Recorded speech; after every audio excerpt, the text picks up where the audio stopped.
सरकार शहादत की परवाह कर रही, न इतने लंबे आंदोलन की परवाह कर रही। घमंड के अंदर कभी इनको आतंकवादी कहती है, कभी पाकिस्तानी कहती है, कभी चाइना में जड़ें जोड़ती है और ऐसा व्यवहार भी करते हैं। इनकी शहादत को हरियाणा के कृषि मंत्री कहते हैं स्वेच्छा से मर रहे हैं। जांगड़ा जी जो बीजेपी के सांसद हैं वो कहते हैं कि नशेड़ी और फजूली लोग बॉर्डर पे बैठे हुए हैं। 400 से ऊपर किसान उन्होंने शहादत दे दी। आपने उनके विषय में नहीं पूछा। एक विधायक के कपड़े उतर गए, उसमें बहुत चिंता आपको। दिल्ली के मुख्यमंत्री अरविंद केजरीवाल 4 तारीख को जींद में आ रहे हैं और यहाँ पे किसान महापंचायत का आयोजन किया जा रहा है। उसी को लेकर के हमारे साथ में है राज्यसभा सांसद सुशील गुप्ता जी। गुप्ता जी, केजरीवाल जी आ रहे हैं यहाँ पे किसान महापंचायत को संबोधित करने के लिए। क्या मायने इस महापंचायत की बात करें तो? पिछले 4 महीने से किसान बॉर्डर पर बैठे हुए हैं। लगभग 9 महीने से आंदोलन चल रहा है। कई सौ किसान शहादत दे चुके हैं। 3 डिग्री के टेम्परेचर पे भी बैठे थे बिना छत के, और 50 डिग्री पे भी बैठने की तैयारी है। ना सरकार शहादत की परवाह कर रही, ना इतने लंबे आंदोलन की परवाह कर रही। घमंड के अंदर कभी इनको आतंकवादी कहती है, कभी पाकिस्तानी कहती है, कभी चाइना में जड़ें जोड़ती है और ऐसा व्यवहार भी करते हैं। इनकी शहादत को हरियाणा के कृषि मंत्री कहते हैं स्वेच्छा से मर रहे हैं।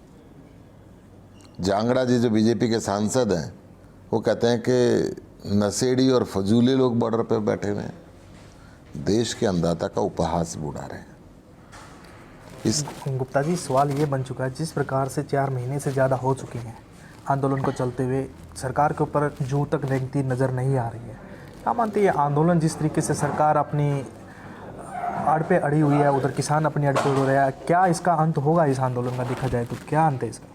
देखिए, लोकतंत्र के अंदर सबसे बड़ी ताकत पॉपुलेशन है,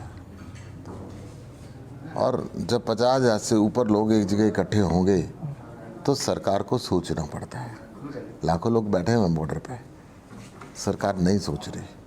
परंतु अरविंद केजरीवाल जी जब बोलेंगे तो आवाज़ ये देश के कोने कोने के अंदर जाएगी, और सरकार को भी कहीं ना कहीं मन के अंदर सोचना पड़ेगा कि हाँ, हम किसानों के प्रति इतने उदासीन क्यों हैं। चलिए, आपने जो जींद को ही क्यों चुना किसान महापंचायत के लिए, क्या बात है इसमें? जींद के लोगों ने इनवाइट किया, जींद के किसानों ने इनवाइट किया केजरीवाल जी को। और सबसे बड़ी बात है कि जींद हरियाणा का सेंटर पड़ता है, और जींद के अंदर सबसे ज़्यादा जिस जिले में किसान रहते हैं, तो ऐसी स्थिति में जहाँ किसानों ने बुलाया वहीं अरविंद जी आ रहा है। किसान नेता राकेश टिकैत जींद के अंदर महापंचायत करते हैं, ऐतिहासिक गांव कंडेला के अंदर। उसके बाद क्या होता है कि पूरे प्रदेश के अंदर महापंचायतों का दौर हो जाता है। क्या ऐसा अब आम आदमी पार्टी जो यहाँ पे महापंचायत करने वाली है, यहाँ पे अरविंद केजरीवाल पहुँच रहे हैं, उसके बाद महापंचायतों का दौर देखने को मिल सकता है? देखिए, आम आदमी पार्टी तो पहले यूपी में भी कर चुकी है, आम आदमी पार्टी पहले पंजाब में भी कर चुकी है, और लाखों लोग की संख्या के अंदर लोग आए हैं, और ऐसा ही हम जींद के अंदर भी उम्मीद कर रहे हैं।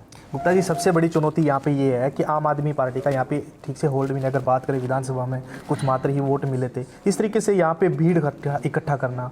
दूसरी बात, यहाँ पे कोरोना महामारी, फिर काम का दौर भी शुरू हो चुका, कटाई का सीजन भी हुआ, कैसे कर पाएंगे यहाँ पे भीड़ को देखा जाए तो? देखिए, जिस तरीके से अरविंद जी ने इस किसान आंदोलन में मदद की है, जिस प्रकार स्टेडियम जेल बनाने के देने के लिए मना किया है, जिस प्रकार पानी का, वाईफाई का, बिजली का प्रबंध बॉर्डर के ऊपर किया है, और किसानों की आवाज़ बन के अरविंद जी संसद से लेकर सड़क तक हर जगह बोले हैं, धरने प्रदर्शन किए हैं। खट्टर साहब का भी हमने घेराव किया, प्रधानमंत्री जी को भी हमने सेंट्रल हॉल के अंदर घेरा, हमने राष्ट्रपति जी के सामने भी ये प्रदर्शन किया। लगातार संसद में ये आवाज़ उठ रही है। तो अरविंद जी के प्रति देश का जो किसान है वो ये समझता है कि सही में किसानों की हमदर्दी अगर कोई रख रहा है तो अरविंद जी है। अच्छा, सवाल ये भी है, जिस प्रकार से हमारे किसानों से भी बातचीत हुई थी, किसान कहते हैं कि हम किसी राजनीतिक मंच पे नहीं जाएंगे। ये पार्टी, ये जो महापंचायत की जा रही है, या आम आदमी पार्टी के नाम से की जा रही है, किसान के उसके किसान महापंचायत के नाम से? किसान महापंचायत है ये, और अरविंद जी को किसानों ने आमंत्रित किया है जी। हाँ, इस निमंत्रण पत्र में कहीं आम आदमी पार्टी का झंडा या चुनाव चिन्ह नहीं है। नहीं, किसान कह चुके हैं कि हम किसी राजनीतिक पार्टी के मंच पे नहीं जाएंगे, राजनीतिक बुलाएंगे तो इस्तीफा वगैरह, क्योंकि यहाँ पे भी हरियाणा में देखा जाए तो इस्तीफे की मांग का एक दौर शुरू हुआ था और मांग भी अब भी जारी है। उसी को देखते हुए हमारे किसानों से बातचीत, उन्होंने साफ मना कर दिया कि हम आम आदमी पार्टी जो वहाँ पे महापंचायत होंगी उसमें नहीं पहुँचेंगे। फिर क्या कहाँ तक जाएंगे? देखिए, मैं तो जहाँ जा रहा हूँ किसान स्वागत कर रहे हैं। किसान कहते हैं अरविंद केजरीवाल जी ने इतना हमारा साथ दिया है, अरविंद जी के हम साथ हैं और अरविंद जी को किसान ही बुला रहे हैं। सबसे बड़ी बात यह है कि पार्टी ऑर्गेनाइज नहीं कर रही इसको। आप देखते होंगे कि दिल्ली से कोई व्यक्ति नहीं आया हुआ। किसान एकता मंच के अंदर 40 सदस्य है, क्या उन्हीं के द्वारा बुलाई गई है महापंचायत? देखिए, अलग अलग खाप पंचायतें हैं, अलग अलग किसानों के संगठन हैं, जी। उन्हीं के द्वारा बुलाया गया। अगर बात करें जिस प्रकार से आप कह रहे थे कि जो कानून, कृषि कानून है, इनको काला आप बताने का काम कर रहे थे, बात करें इनके अंदर काला क्या है, क्या नुकसान किसानों को होने वाला देखा जाए तो इसमें? सबसे पहली बात तो यह कि इसमें प्राइवेट मंडियां ला दी, धीरे धीरे सरकारी मंडियां ख़त्म करेंगे। जैसे बिहार का 10 एकड़ का किसान हरियाणा पंजाब के 5 एकड़ के किसान के यहाँ के मजदूरी करता है।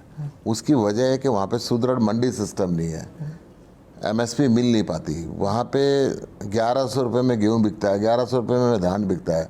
हरियाणा में, पंजाब में, दिल्ली में, पश्चिमी उत्तर प्रदेश में, राजस्थान में 1800 रुपये में बिकता है। तो ये जो मंडी का सिस्टम क्रैश करने की जो बात है, सबसे पहला नुकसान ये है।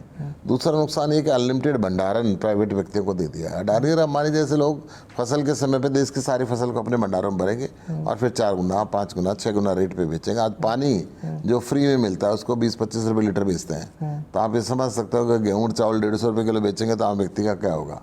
तीसरी बात यह है कि इन कानूनों में जब कॉन्ट्रैक्ट फार्मिंग होगी तो किसान का कोर्ट में जाने का रास्ता बंद कर दिया। उसको पहले SDM के जाना पड़ेगा, DC के जाना पड़ेगा, तो ये आसान काम नहीं है। चलिए गुप्ता जी, देखिए 4 महीने से आंदोलन जो है बिल्कुल शांतिपूर्वक चल रहा है, लेकिन बात करें पंजाब के अंदर एक घटना घटती है विधायक के साथ में, जिस प्रकार से वो किसानों के नाम जैसे कि किसानों के द्वारा उसके कपड़े फाड़ दिए गए, नंगा तक कर दिया गया। इस प्रकार की घटनाएं कहीं ना कहीं देखने को जो मिल रही हैं, क्या सही है? इनके बारे में क्या राय? 400 से ऊपर किसान उन्होंने शहादत दे दी, आपने उनके विषय में नहीं पूछा। एक विधायक के कपड़े उतर गए, उसमें बहुत चिंता आपको। मैं ये बता रहा हूँ कि 50 डिग्री टेम्परेचर पे किसान बैठे हुए हैं, 3 डिग्री के टेम्परेचर पे भी किसान बैठे हुए थे। सरकार बात करके राजी नहीं है। अगर फिर डेमोक्रेसी का मतलब क्या हुआ? Democracy is for the people, of the people, by the people.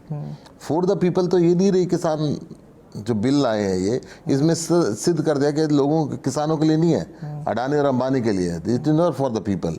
End of the people भी ये नहीं रही, सारी सरकारी संपत्तियों को बेच रहे हैं। और बाय द पीपल भी खत्म करते, दिल्ली सरकार के अधिकार खत्म करके बाय द पीपल जो वोट देकर चुनी एक LG को दे रहे हैं।